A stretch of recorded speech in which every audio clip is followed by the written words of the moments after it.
வணக்கம். நான் உங்கள் ஜோதிடர் ஜெயம்எஸ் சந்திரமௌலி பேசுகிறேன். குரு ஜோதிடம் இந்த சேனல்ல உங்களுக்கு நிறைய ஜோதிட தகவல்கள், ஜோதிட பதிவுகள் மிகவும் உபயோகமாக பயன்பட்டு வரும். அந்த வகையில் நீங்களும் இதை நல்லா ஃபாலோ பண்ணி ஆதரவு கொடுத்து வர்றீங்க. அதற்காக மனமார்ந்த நன்றிகள். அன்பார்ந்த கும்பலக்ன அன்பர்களுக்கு குரு பயிற்சிக்கான பதிவு 2024 மே 1ஆம் தேதி மேசராசியிலிருந்து ரிஷபராசிக்கு மாறக்கூடிய குரு பயிற்சிக்கான பதிவு. கும்பத்துக்கு இதுவரைக்கும் 3ஆம் இடத்துல இருக்கிற குரு 4ஆம் இடத்துக்கு போறாரு. இப்ப இந்த கும்பத்துக்கு குரு என்பவர் யார் அப்படின்னு பார்த்தீங்கன்னா, குருனுடைய நட்சத்திரமே கும்பராசியில தான் பூரட்டாதியாக இருக்கிறது. 5ஆம் இடமான மிதுன ராசியில தான் புனர்பூசமாக இருக்கிறது. 9ஆம் இடமான துளாராசியில தான் விசாக நட்சத்திரமா இருக்கு. அப்ப நம்முடைய சிந்தனைகள், கிரியேட்டிவிட்டி மைண்டு, கலை திறமைகள்,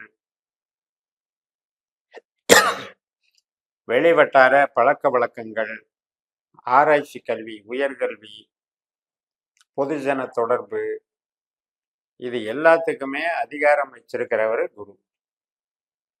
அப்பேற்பட்ட குருவானவர் அந்த இடத்துக்கு ஒரு ஆற்றலை கெடுக்கக்கூடிய இடத்துக்கு வர்றார். இப்ப 5ஆம் இடத்தினுடைய ஆற்றலை 4ஆம் இடம் கெடுக்கும். லக்னத்துல இருக்கிற ஆற்றலை கொஞ்சம் தடை செய்யும். 4ஆம் இடத்துல இருக்கிற குரு தடை செய்யும். அதே போல 9ஆம் இடத்தின் ஆற்றலை அந்த 9க்கு 8ஆக இருக்கக்கூடிய 4ஆம் இடம் அது கெடுக்கும். அப்ப ஒரு சந்தோஷம், மகிழ்ச்சி, உறவுகள் மற்றும் மூளை உழைப்பு சார்ந்த தொழில்கள் இதுக்கு நெகட்டிவா இருக்குன்னு புரிஞ்சுக்கணும். அப்ப இது சார்ந்த லைன்ல இருக்கவங்க, இது சார்ந்த துறையில இருக்கவங்க, இது சார்ந்து சிந்திக்கிறவங்க, அந்த மகிழ்ச்சி அது இன்பம் தரும் அப்படின்ட்டு நம்ம அதுல போய்கிட்டே இருப்போம். ஆனா அதற்கு அங்கீகாரம் இல்லை, தடைகள் ஏற்படுது, சீக்கிரம் எனக்கு காரியம் நடக்க மாட்டேங்குது அப்படின்ற ஒரு தடைகளுக்கு வருது அப்படின்னாலே அந்த பாவத்துக்கு இது இடைஞ்சல் பண்ணுதுன்னு அர்த்தம். இப்ப திருமணம் ஆகிறதுக்கு வரன் பார்க்குறோம் அப்படின்னா, இந்த 4ஆம் இடம் வேலை 4ஆம் இடத்துல இருக்கிற குரு அந்த வரன் பார்த்து அந்த 2 குடும்பத்துக்கும் அறிமுகப்படுத்தி அந்த 2 குடும்பமும் உறுதிப்படுத்திக்கிற அந்த நிகழ்வை இந்த 4ஆம் இடம் என்பது மறுக்குது. அப்படி புரிஞ்சுக்கணும். ஆனால் அதே நேரத்துல இப்போ ஒரு ப்ரொடக்ஷன் லைன்ல இருக்கோம், உற்பத்தி சார்ந்த துறையில் இருக்கோம், பணம் போட்டு பணம் பண்றோம், அது மாதிரியான சர்வீஸ்ல இருக்கோம், ஃபேக்டரியில் இன்சார்ஜா இருக்கும், இதுக்கெல்லாம் சிறப்பு தருது. அப்ப இந்த கும்பத்துக்கு தொழில் ரீதியாக ஒரு பொறுப்புல இருக்கிறவங்க வேலை செய்யும்போது அதுக்கு தடை இல்லாம வேலை செய்யலாம். கொஞ்சம் ஒர்க்லோட் அதிகமாக இருந்தாலும், அலைச்சல் அதிகமாக இருந்தாலும் வேலைக்கு பாதிப்பு இல்லாமல் கொண்டு போய் 4இல் குரு என்பது நம்முடைய திறமைகள் சார்ந்து நம்ம உற்பத்தி திறமைகள், டெக்னாலஜி திறமைகள் இதுக்கெல்லாம் சப்போர்ட் பண்ணும். அதே போலதான் வீடு கட்டுறது, வாகனம் வாங்கிறது, பூமி வாங்கிறது இதுக்கெல்லாம் சப்போர்ட் பண்ணும் 4ஆம் இடம். தாயாருடைய ஆரோக்கியம் இதுக்கெல்லாம் நன்மை செய்யும். கூட பிறந்த, உடன் பிறந்த, பின் சகோதர வகைகள் அப்படின்னு எடுத்துக்கிட்டிங்கன்னா அதுக்கு சப்போர்ட் பண்ணும். பொருளாதார நிலைமை கட்டுக்குள்ள இருக்கும், சீராக இருக்கும். என்னதான் நமக்கு நெருக்கடிகள் வந்தாலும் சமாளித்து கொண்டு போய்க்கலாம். குழந்தை பிறப்பு சம்பந்தப்பட்ட இதில் இப்போ கொஞ்சம் தடையாக இருக்கிறதுனால அது சார்ந்த முடிவுகள் எடுக்கிறதுல அவசரப்படக்கூடாது. அதே மாதிரி தான் திருமண நிகழ்ச்சிகள். அதனால் ஒரு ஈஸியாக, ஃப்ரீயாக, சந்தோஷமாக இருக்கிறதுக்கு இந்த குருவானவர் நமக்கு கொஞ்சம் இடைஞ்சல் பண்ணுறார். அதே நேரத்தில் சர்வீஸில், வேலையில் நமக்கு ஒரு ப்ராப்ளத்தையும் தரமாட்டார். அப்படியே டெவலப் பண்ணிட்டு கொண்டு போயிடுவார்.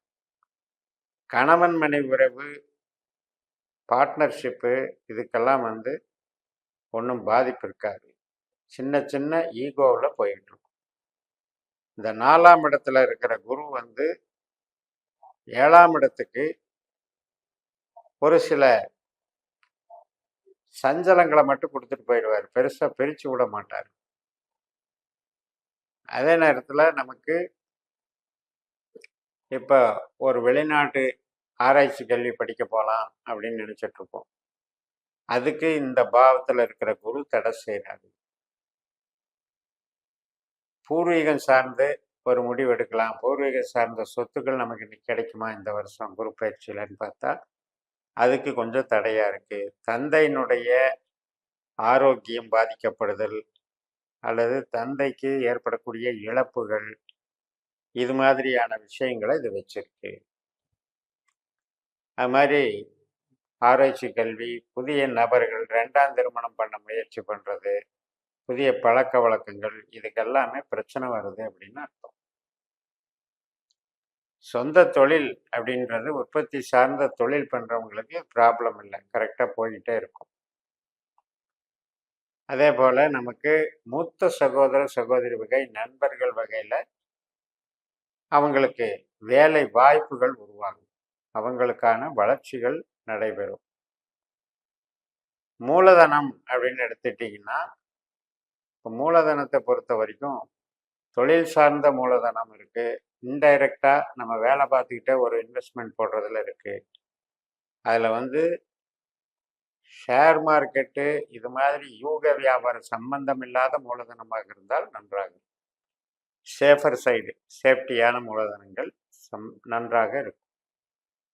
அப்ப குரு என்கின்ற தனகாரகன் நமக்கு கும்ப லக்னத்திற்கு நம்முடைய ஜனன ஜாதகத்துல 2, 6, 10 என்கின்ற தொழில் ஸ்தானத்துல பலமாக விட்டிருந்தால் அவர் வந்து நமக்கு அவருடைய திசா புத்தி காலங்கள்ல மிகப்பெரிய பொருளாதார அபிவிருத்தி தரக்கூடிய ஒரு அந்தஸ்துல இருக்க போறாரு. அப்பேற்பட்ட குருவானவர் சுபகாரியங்களுக்கு, உறவுகளுக்கு தடை செய்யக்கூடிய பாவத்தில் இருக்கிறதுனால அது சார்ந்த மைனஸ் வந்து இருக்குங்கிறத எதிர்பார்த்து இந்த காலகட்டத்தை நம்ம நகர்த்தணும். அதனால தொழில் ரீதியாகவே கூட மிகப்பெரிய அகலக்கால் வைக்கக்கூடாது. ஏன்னா 4, 8, 12 அப்படிங்கிறது எப்பவுமே நம்ம லக்னத்துக்கு சிரமங்கள், இது 3 சேர்த்து தான் இயங்கும். 4ஆம் இடமான ரிஷபமும் 8ஆம் இடமான கன்னியும் 12ஆம் இடமான மகரமும் 3 இணைந்தே தான் செயல்படும். அப்ப இந்த 3ல இருக்கிற நட்சத்திரமும் கிரக ஆற்றலும் ஒன்றுதான், சூரியன், சந்திரன், செவ்வாய். அதனாலதான் இந்த ராசி என்பது பஞ்சபூத தத்துவத்துல எதிரியா வந்துடும். கும்பம் என்பது காற்று ராசிங்கும் போது இந்த ரிஷபமும் கன்னியும் மகரமும் பூமி ராசியாக வரும்போது எதிர்ப்பு தன்மையும் வந்துடும். அதனால இதுல வரக்கூடிய கிரகங்களும் நமக்கு அந்த பங்களிப்பை செய்யும். ஆனா அதே நேரத்துல குருவானவர் சுபகிரகம் எல்லா விஷயத்துக்கும் எப்படி நன்மை செய்யுங்கிறத இந்த 12 பாவ ரீதியாக நம்ம இப்ப பிரிச்சு பார்த்தோம் இல்லையா, அந்த கண்ணோட்டத்துல பார்க்குறோம். நம்முடைய ஜனன ஜாதகத்துல உபநட்சத்திர கான்செப்ட்னு ஒன்று இருக்கு. பாஸ்கர அஸ்ட்ராலஜி படி கணிச்சு, நட்சத்திர சூத்திர முறைப்படி கணிச்சு 12 பாவ அதிகாரிகளை தெரிந்து கொண்டு நம்ம கொடுப்பினைகளை எல்லாம் பார்க்குற முறை இருக்கு. அதுலேயும் பார்த்து இந்த குருப்பெயர்ச்சி, திசாபுத்தி அந்தரங்கள், விதி கொடுப்பினை இவற்றை எல்லாம் அறிந்து புரிந்து ஜோதிடத்தை வளர்த்தால் இன்னும் சிறப்பாக இருக்கும் என்று கூறி நிறைவு செய்கிறேன். இந்த சேனலை சப்ஸ்கிரைப் பண்ணி ஷேர் பண்ணுங்க. உங்கள் தனிப்பட்ட ஜாதக பலாபலன்களை என்னுடைய வாட்ஸ்அப் நம்பரில் தொடர்பு கொண்டு பலன் பெறுங்கள். உங்களிடமிருந்து விடைபெறுகிறேன். உங்கள் JMS. நன்றி, வணக்கம்.